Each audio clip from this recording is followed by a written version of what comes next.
Sa pag-iisip nito, ang kanyang tingin ay bumaling kay Wood Launching.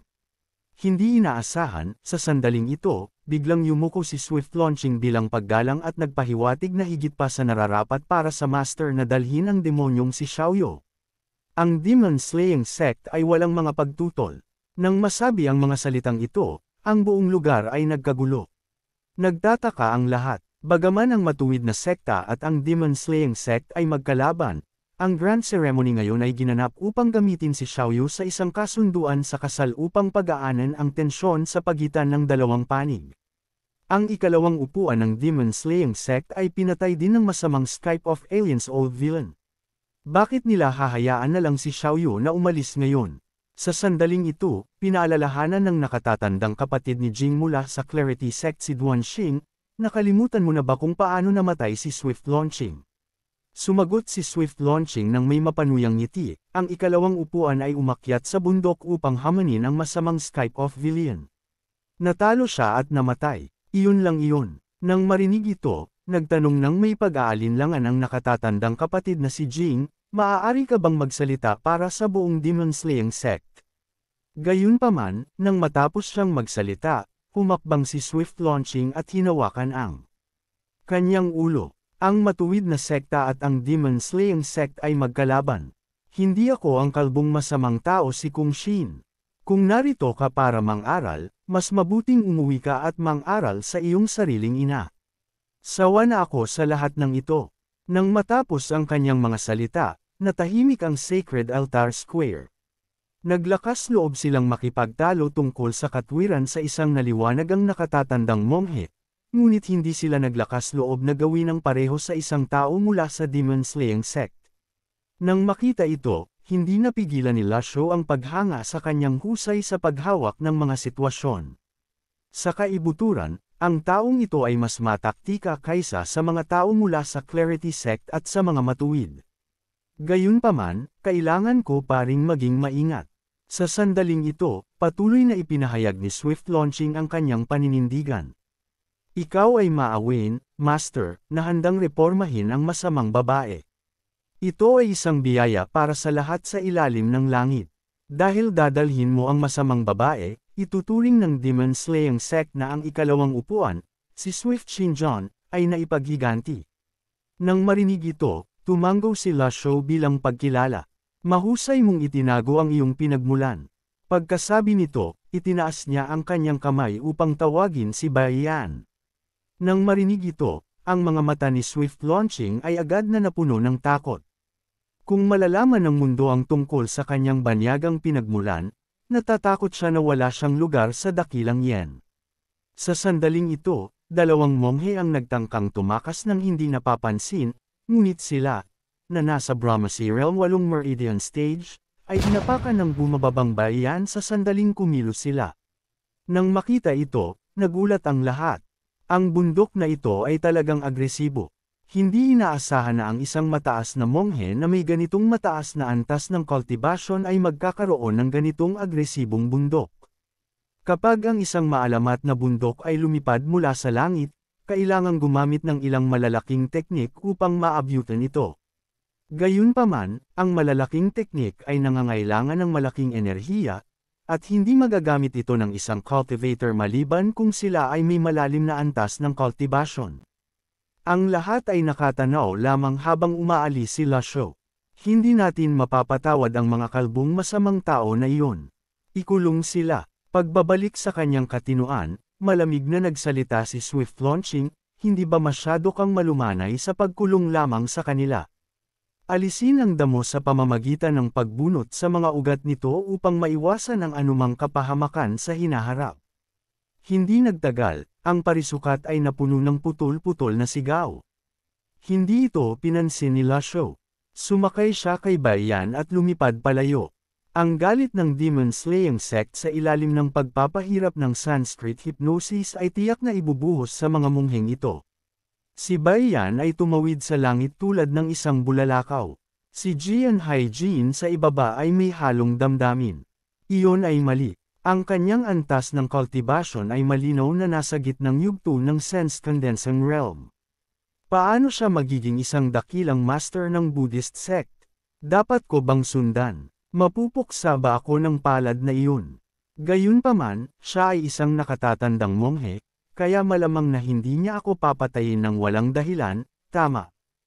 Ang matandang Ginoo ay mukhang mabait. Sigurado akong walang magiging problema. Hindi bumalik si Lasho sa Jinting Mountain, ngunit sa halip ay pumunta sa Runan City dahil may ilang bagay na kailangang linawin. Pumasok ka lang sa inn, aking Panginoon. Sa wakas ay nakabalik ka. Kung dumating ka ng mas matagal, mawawalan ako ng ulo. Nagtanong si Lasho ng may pagkalito, anong ibig mong sabihin? Mabilis na sumagot ang innkeeper, sinabi sa akin ng opisyal na ikaw ay mula sa palasyo. Kumilos ako ng walang galang sa iyo, at iyon ay isang malaking krimen. Natural na hindi nag-abala si Lasho na makipagtalo tungkol dito. Tinawag niya si CEO Honor pabalik sa silid. Habang umaakyat siya sa hagdan, bigla niyang naalala ang kaso ng pagpatay na nangyari noon, kaya nagtanong siya, nahuli mo na ba ang salarin? Umiling ang innkeeper. Pagkatapos marinig ito, hindi kailanman ibubunyag sa akin ng opisyal ang gayong impormasyon. Talagang hindi ko alam. Tumango si Lasho at naglakad patungo sa kanyang silid. Sa kanyang puso, mayroon siyang ilang ideya. Sa langit, maaari kong ibukod si Jian Haijin, ang baliw na espada. Nakikipaglaban si Qin Wenji laban sa eksperto ng Clarity Sect, kaya hindi siya maaaring naging salarin din. Iyon ay nag-iiwan ng dalawang tao, ang ikalawang disipulo, ang Sword Devil na si Yu Shangrong, at ang Luo Sect, si Luo Changqing. Si Luo Chongqing ay kasalukuyang nasa hilagang rehiyon ng Greyen. Aabutin siya ng ilang oras upang makarating dito.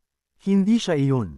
Kahapon, ang aking ikalawang disipulo, ang Sword Devil na si Yu Shangrong, ay ilang dosenang metro lamang ang layo sa akin. Habang iniisip niya ito, bigla niyang narinig ang boses ni CEO Honor, Master, gising na si Senior Sister. Nang marinig ito, nagmadaling bumalik si Lasho sa silid. Nang makita si Xiaoyu na nakaluhod sa lupa, hindi niya napigil ang mangutya, ikaw na makasalanang disipulo, talagang mabuting disipulo ka ng iyong master. Sa oras na ito, ang katapatan ni Xiaoyu ay bumaba sa 10%. Natakot siya at mabilis na lumuhod at umamin sa kanyang mga pagkakamali, ang kanyang mukha ay mapatla na parang multo. Nang makita ang kanyang mahinang estado, nagsimulang magsalita si Lasho ng may matigas na mukha, sapat na. Sino ang dumukot sa iyo? Nangangatal na sumagot si Xiaoyu, alam ko lang na ang tao ay isang eksperto mula sa Clarity Sect. Ang kanyang antas ng cultivation ay malalim. Halos nasa parehong antas siya, hindi, bahagyang mas mahina siya kumpara sa iyo, Master. Mayroong tatlong tunay na eksperto sa Clarity Sect. Ang una ay ang Sect Master, si Emoji. Sinasabing ang kanyang antas ng cultivation ay nasa 7-leaf nascent divinity tribulation realm. Ang pangalawang eksperto ay ang kanilang Grand Elder, si Panlit Ian. Ang taong ito ay nawala ng walang bakas matagal na ang nakalipas. Walang nakakaalam kung saan siya nagpunta. Sinasabing ang antas ng cultivation ni Panlit Ian ay lumampas sa antas ng kanyang Sect Master, gayunpaman, ang tsismis na ito ay hindi kailanman napatunayan. Ang pangatlo ay ang ikalawang elder, si Yuhani, ang pinakamakapangyarihang babaeng cultivator sa Clarity Sect. Uminom si Lasho ng tsaa at kalmadong nagsalita, Xiaoyu, sinabi ko na hindi ko haharapin ng madali ang mga traidor, natatandaan mo ba iyon? Nang marinig ang mga salitang ito, walang tigil na nang inag si Xiaoyu. Master, kailangan mong pakinggan ang aking paliwanag. Wala akong intensyon na traidorin ka.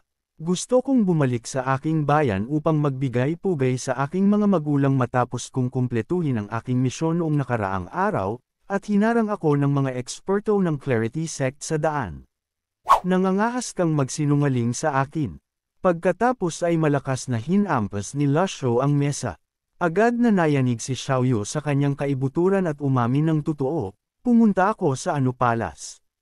Gusto ng nakababatang kapatid ni Chin Chin na saktan ka, ngunit ako, hindi ko planong makipagtulungan. Totoo na bumalik ako sa aking bayan, ngunit nagkaroon ako ng pangalawang pag-iisip. Alam ng disipulong ito na nagkamali siya. Hindi ko dapat pinakinggan ang mapanirang puri na mga salita ni Etienne. Naglahad si Xiaoyu sa isang hanay malapit sa Blue Sun Mountain. Kinailangan kong magsinungaling sa kanya na i-activate ko ito. Mabuti ka sa akin, Master, kaya hindi ko kailanman iisipin na saktan ka. Mas gugustuhin ko pang huwag pumunta kaysa pasanin ang kasalanan ng pagpatay sa aking master. Nagsasabi ako ng totoo. Kung ang aking mga salita ay naglalaman kahit ng kaunting kasinungalingan, handa akong maparusahan sa anumang paraan. Nang marinig ito, patuloy na nagtanong si Lasho, sino ang nagtatak ng iyong cultivation? Sumagot siya, ang alam ko lang ay mula siya sa palasyo. Hindi ko nakita ang kanyang mukha. Palasyo. Nang marinig ito, napaisip si Lasho. Ang mga pangyayaring ito ay may kaugnayan sa palasyo. Mula sa bundok hanggang sa pagsisiyasat sa pagkidnap sa pamilya Si, ang pagpapanggap ng butler ng mansyon ng Si na si Wang Fugue, hanggang sa eksperto ng palasyo na nagtatak sa antas ng kultibasyon ni Xiaoyu, lahat ng senyales ay nagtuturo na interesado ang palasyo sa Evil Sky Pavilion. Itaas mo ang iyong ulo. Ang matigas na boses ng master ay umabot sa mga tainga ni Xiaoyu. Nang hindi ng ahas na sumalungat, mabilis niyang sinunod ang utos. Ang pulang gintong lote sa kanyang noo ay mukhang lubhang nakabibighani at nakakatakot. Matapos obserbahan ng ilang sandali, may hinuha si Lasho sa kanyang puso. Pangkukulam, mayroong maraming paraan ng cultivation sa ilalim ng Great Yen. Ang mga lipunang Taoista ang pinakamalaki, na sinusundan ng mga lipunang Budista. Gayunpaman, hindi nito nabawi ang dating kaluwalhatian, at ang natitirang mga paraan ng cultivation ay halos hindi maituturing na pino at presentable. Ang pangkukulam ay isa sa mga paraan ng cultivation na iyon. Karamihan sa mga paraan ng pangkukulam ay labis na masama sa kalikasan. Ang isang cultivator ay makakakuha ng mas kaunti mula sa pagsasanay ng pangkukulam kumpara sa paglilinang ng mga paraan ng Taoista. Sa paglipas ng panahon, ang pangkukulam ay tinanggihan ng mga tao mula sa mga matuwid na sekta. Unti-unti itong hamina, at ang bilang ng mga taong naglilinang nito ay bumaba rin. Nang makita ang marka sa noo ni Xiaoyu, hinulaan ni Lasho na mayroong eksperto sa pangkukulam sa palasyo. Nang marinig ito, mabilis na humingi ng tawad si Xiaoyu, Master, pakawalan mo ako sa mga restriction.